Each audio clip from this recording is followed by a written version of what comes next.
সবুজে ঘেরা গ্রামীণ জনপদ আসলেই অনেক সুন্দর।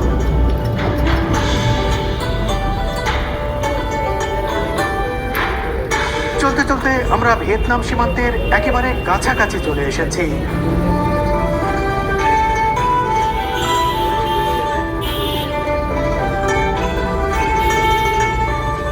এখন আমরা প্রবেশ করতে যাচ্ছি গুয়াংশি প্রদেশের অন্যতম জনপ্রিয় পর্যটন স্পট মেংশি শহরে। মেংশি শহর ঘুরে ভালো, এই শহরটি অনেক সুন্দর। আর এখানে দেখুন, এখানেও শূকর বিক্রি করা হচ্ছে। বন্ধুরা, এই মেংশি শহরে দেখুন আস্ত শূকর, একেবারে আস্ত শূকর গ্রিল করে বিক্রি করা হচ্ছে। দেখুন কিছুক্ষণ পর এটা বেচা কেনা শুরু হয়ে যাবে। একেবারে আস্ত, এটা কেটে কেটে কেটে কেটে বিক্রি করা হবে। দেখুন কিভাবে রেখেছেন, কিছুক্ষণ পরে হয়তো ক্রেতারা চলে আসবেন এটি খাওয়ার জন্য। শুধু এই একটি নয়, এই যে দেখতে পাচ্ছেন, দেখুন টুরিস্ট কার, একটি টুরিস্টরা ঘুরে ঘুরে দেখছেন। সময় থাকলে মেংশি এক্সপ্লোর করে দেখাতাম আমি। দেখুন এই সৌন্দর্যটা দেখুন, কি অপূর্ব। কেবলই তো দেখলেন পর্যটকদের একটি গাড়ি। অনেক পর্যটক এখানে আসেন, আর পর্যটকরা এখানে এসে কিন্তু বাইক নিয়ে ঘুরতে পছন্দ করবেন। দেখুন খুব সুন্দর সুন্দর, খুব সুন্দর সুন্দর বাইক এখানে ভাড়ায় দেওয়া হয়। বাইকগুলো আপনাদের একটু কাছে থেকে দেখায়।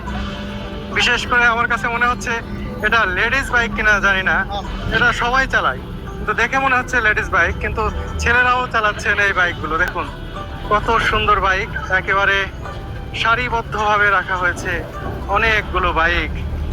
খুবই সুন্দর। এই পর্যটন সমৃদ্ধ এই মেংশি শহরে এসে আমার খুবই ভালো লাগলো। এইগুলো মেয়েদের জন্য। দেখুন এই যে সেই চর্বি ছড়িয়ে ফেললেন।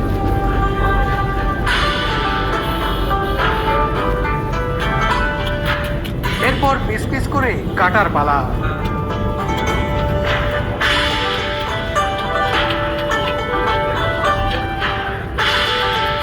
গ্রিল করার পর শূকরের গায়ের চর্বির স্তর দেখুন বেশ ক্রিস্পি হয়ে গেছে। এভাবে শূকর খাওয়ার প্রচলন আর অন্য কোথাও আমার চোখে পড়েনি।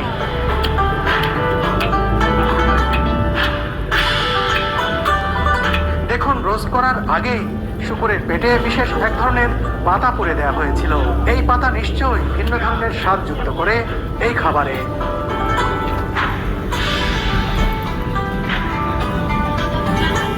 এখানে প্রতি কেজি রোস্টেড পর্ক বিক্রি হয় 200 থেকে 220 ইউয়ান, তথা প্রায় 3,500 থেকে 4,000 টাকার মধ্যে। ওয়াও, দেখুন পর্যটকরা ফ্যামিলি সহ কত সুন্দর সুন্দর বাহনে করে ঘুরছেন।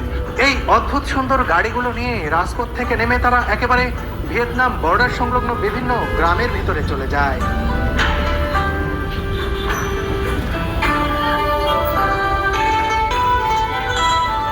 মেংশি শহরের নাম শুনেছি, সেই মেংশি থেকে রক্ষার জন্য সারাদিন গ্রামের ফসলের মাঠে কৃষকদের এভাবে দেখবো।